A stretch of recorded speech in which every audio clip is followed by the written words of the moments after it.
ಕೇಂದ್ರದ ಬಜೆಟ್ಗೆ ಕಾಂಗ್ರೆಸ್ ನಾಯಕರಿಂದ ಟೀಕೆ ವ್ಯಕ್ತವಾಗಿದೆ. ಇದೊಂದು ನಿರಾಶಾದಾಯಕ ಬಜೆಟ್, ಇದರಲ್ಲಿ ಏನೂ ಇಲ್ಲ, ರಾಜ್ಯಕ್ಕೆ ಏನೂ ಸಿಕ್ಕಿಲ್ಲ ಅಂತ ಕಾಂಗ್ರೆಸ್ ನಾಯಕರು ಪ್ರತಿಕ್ರಿಯಿಸ್ತಾ ಇದ್ದಾರೆ. ನಿರಾಶಾದಾಯಕ ಬಜೆಟ್ ಇದು, ಅಡ್ಡಗೋಡೆ ಮೇಲೆ ದೀಪ ಇಟ್ಟಂತೆ ಬಜೆಟ್ ಮಂಡಿಸಿದ್ದಾರೆ. ಕೇಂದ್ರ ಸರ್ಕಾರ ರಾಜ್ಯಕ್ಕೆ ಅನ್ಯಾಯ ಮಾಡಿದೆ ಅಂತ ಕಾಂಗ್ರೆಸ್ ನಾಯಕರು ಬಜೆಟ್ನ ಬಗ್ಗೆ ಟೀಕೆ ಮಾಡಿದರು. ತೆರಿಗೆ ಪಾಲಿನ ಬಗ್ಗೆಯೂ ಕೂಡ ಸ್ಪಷ್ಟತೆ ಸಿಕ್ಕಿಲ್ಲ. ಸರ್ಕಾರಕ್ಕೆ, ಕರ್ನಾಟಕಕ್ಕೆ ಪದೇ ಪದೇ ಅನ್ಯಾಯ ಆಗ್ತಿದೆ, ನಿರಂತರವಾಗಿ ಅನ್ಯಾಯ ಆಗ್ತಿದೆ ಅನ್ನೋದು ಕಾಂಗ್ರೆಸ್ ನಾಯಕರ ಟೀಕೆಗೆ ಕಾರಣ.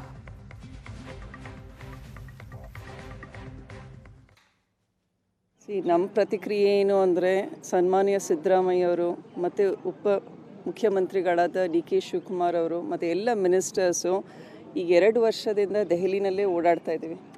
ನಮ್ಮ ಸ್ಟೇಟಿಗೆ ಏನು ಅನ್ಯಾಯ ಆಗಿದೆ, ಸುಮಾರು 1% ಅಷ್ಟು ಲಾಸು, ಅರೌಂಡ್ 80,000 crore ಅಂತ ಏನು ಹೇಳ್ತೀವಿ.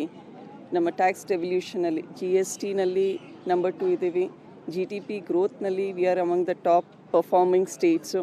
ಸೊ ಇದೆಲ್ಲದರ ನಡುವೆ ಸ್ಪೆಷಲ್ ಪ್ಯಾಕೇಜ್ ಅಂತ ಹೇಳಿ, ಅಥವಾ ನಮ್ಮ ಕಲ್ಯಾಣ ಕರ್ನಾಟಕದ ಭಾಗದ ಜನತೆಗೆ ಬ್ಯಾಂಗ್ಳೂರಿನ ಅಭಿವೃದ್ಧಿ ಆಯಿತು, ಇರಿಗೇಷನ್ ಪ್ರಾಜೆಕ್ಟ್ಸಿನ ಅಭಿವೃದ್ಧಿ, ಏಮ್ಸ್ ಫಾರ್ ಕರ್ನಾಟಕ ಅಂತ ಹೇಳ್ತಾ ಇದ್ದೀವಿ.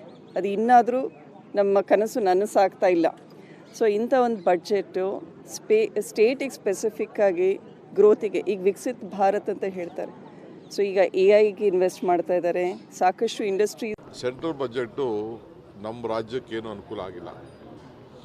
ಸೊ ನಮ್ಮ ರಾಜ್ಯಕ್ಕೆ ಯಾವುದೋ ದೊಡ್ಡ ಪಾಲು ಕೂಡ ಇಲ್ಲಿ ಬಂದಂಗೆ ಇಲ್ಲ. ಯಾವ ಹೈ ಸ್ಪೀಡ್ ರೈಡ್ ರೀ, ಯಾವ ಸ್ಪೀಡ್ ರೈಲು ಬರಲ್ಲ. ಈಗ ಇರೋದಕ್ಕೆ ಯಾವ ದುಡ್ಡು ಇಲ್ಲ. 50-50 ಆಗೋದಿಲ್ಲ. ನಾವು ಬೇಕಾದ್ರೆ 90-10 ಮಾಡಲಿ, ನಾವು 10% ನಾವು ಕೊಡ್ತೀವಿ. ಮಿಕ್ಕಿದೆಲ್ಲ ಸುಮ್ಮನೆ ಯಾವ ಕಾಲದಲ್ಲ, ಈಗೆಲ್ಲ ಬೇರೆ ರಾಜ್ಯಗಳಿಗೆಲ್ಲ ಅವ್ರು ಮಾಡ್ಕೊಂಡಿಲ್ವಾ, ನಮ್ಮ ರಾಜ್ಯಕ್ಕೂ ಮಾಡಲಿ. 90% ಅವ್ರು ಮಾಡಲಿ, 10% ನಾವು ಕೊಡ್ತೀವಿ.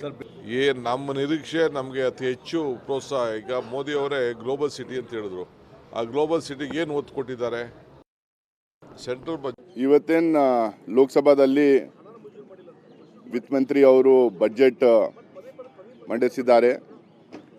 ಅದರಲ್ಲಿ ಯಾವುದೇ ಥರದ್ದು ವಿಷನ್ನು, ಡೈರೆಕ್ಷನ್ನು ಮತ್ತು ಅಲೋಕೇಶನ್ನು ನಮಗೆ ನೋಡೋಕ್ಕೆ ಬರಲಿಲ್ಲ. ಅದರಲ್ಲಿ ಬಜೆಟ್ ಅಂದರೆ ವಿಷನ್ ಇರಬೇಕು, ಡೈರೆಕ್ಷನ್ ಫಾರ್ ದಿ ಎಕಾನಮಿ ಇರಬೇಕು, ಇನ್ವೆಸ್ಟ್ಮೆಂಟ್ ಯಾವ ಥರ ಬರುತ್ತೆ ಅದು ಇರಬೇಕು, ಎಂಪ್ಲಾಯ್ಮೆಂಟ್ ಗ್ರೋತ್ ಯಾವ ಥರ ಇರುತ್ತೆ ಅದು ಇರಬೇಕು, ಎಕನಾಮಿಕ್ ಗ್ರೋತ್ ಯಾವ ಥರ ಇರುತ್ತೆ ಅದು ಇರಬೇಕು, industrial production, agricultural production, exports ಹೆಚ್ಚಾಗಬೇಕು. ಇವೆಲ್ಲ ಅದರಲ್ಲಿ ಔಟ್ಲೇ ಆಗಬೇಕು. ನಾವು ಕಾಯ್ತಾ ಇದ್ದೀವಿ, ಇವಾಗ ಔಟ್ಲೇ ಆಗುತ್ತೆ, ಇವಾಗ ಡೈರೆಕ್ಷನ್ ಇರುತ್ತೆ, ಇವಾಗ ಒಂದು ವಿಷನ್ ಬರುತ್ತೆ ಅಂದ್ಬಿಟ್ಟು. ದಿನನಿತ್ಯ ಬಳಸುವಂಥ ಪದಾರ್ಥಗಳು ಎಲ್ಲವೂ ಕೂಡ ಇವತ್ತು ತುಟ್ಟಿಯಾಗಿದ್ದಾವೆ ಅಂತ ಹೇಳ್ಕೊಂಡು ಏನು ನಿರೀಕ್ಷೆಯನ್ನು ಇಟ್ಟಿದ್ರು, ಅದು ಸಂಪೂರ್ಣವಾಗಿ ಇವತ್ತೊಂದು ದಿವಸ ಆ ನಿರೀಕ್ಷೆ ಹುಸಿಯಾಗಿದೆ. ಅದೇ 0 to 4 lakhs ಇರುವಂಥದ್ದು ಏನು ನಿಲ್ ಇನ್ಕಮ್ ಟ್ಯಾಕ್ಸು ಮುಂದುವರೆದಿದೆ ಹೊರತು ಅದನ್ನು 10ರಿಂದ 15 ಲಕ್ಷಕ್ಕೆ ಇವತ್ತು ಸಹ ಏರಿಸ್ತಾರಂತೇನು ಎಲ್ಲರೂ ಆಶಯವನ್ನು ಇಟ್ಕೊಂಡಿದ್ರು, ಅದೆಲ್ಲವೂ ಕೂಡ ಹುಸಿಯಾಗಿದೆ. ಮತ್ತು ಇವತ್ತು ತಮ್ಗೆ ಗೊತ್ತಿದೆ, ಜಾಗತಿಕ ಮಟ್ಟದಲ್ಲಿ ವಿಶೇಷವಾಗಿ ಡಾಲರ್ ಮುಂದೆ ನಮ್ಮ ಕರ್ನಾಟಕದ ಪ್ರವಾಸೋದ್ಯಮದ ಬಗ್ಗೆ ಗಮನ ಕೊಟ್ಟಿದ್ದಾರೆ. ಕೋಸ್ಟಲ್ ಭಾಗದಲ್ಲಿ ಅಭಿವೃದ್ಧಿ ಬಗ್ಗೆ ಪ್ರಸ್ತಾಪ ಮಾಡಿದ್ದಾರೆ. ಮೆಡಿಕಲ್ ಟೂರಿಸಮ್ ಬಗ್ಗೆ ಪ್ರಸ್ತಾಪ ಮಾಡಿದ್ದಾರೆ. ಟೂರಿಸಮ್ ಮಿತ್ರಗಳು, ಟೂರಿಸಮ್ ಗೈಡ್ಸ್ ಅಂತ ನಾವು ಹೇಳ್ತೀವಿ, ಅವರನ್ನು ವಿಸ್ತೃತವಾಗಿ ತರಬೇತಿ ಕೊಡಬೇಕು ಹಾಗೆ ಅಂಥೇಳಿ ಅದು ಒಂದು ಘೋಷಣೆ ಇದೆ. ಕರ್ನಾಟಕದ ಟೂರಿಸಮ್ ಬಗ್ಗೆ ಈಗೇನು ಸದ್ಯ ಗಮನ ಹರಿಸಿದ್ದಾರೆ ಅದನ್ನು ಸ್ವಾಗತಿಸ್ತೇನೆ. ಆಗಬೇಕಾದದ್ದು ಭಾಳ ಇದೆ. ಇದೇನೋ ನಮ್ಮ ಬೆಂಗಳೂರನ್ನು ರೈಲ್ವೆ ಫಾಸ್ಟ್ ಟ್ರೈನ್ ಹಬ್ಬನ್ನು ಮಾಡಬೇಕು ಅಂಥೇಳಿ ನಿರ್ಣಯ ಮಾಡಿದ್ದಾರೆ.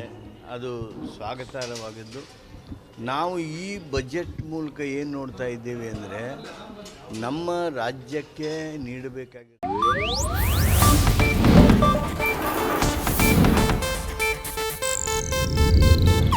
ಇದು ಏಷ್ಯಾನೆಟ್ ನ್ಯೂಸ್ ನೆಟ್ವರ್ಕ್ ಪ್ರಸ್ತುತಿ.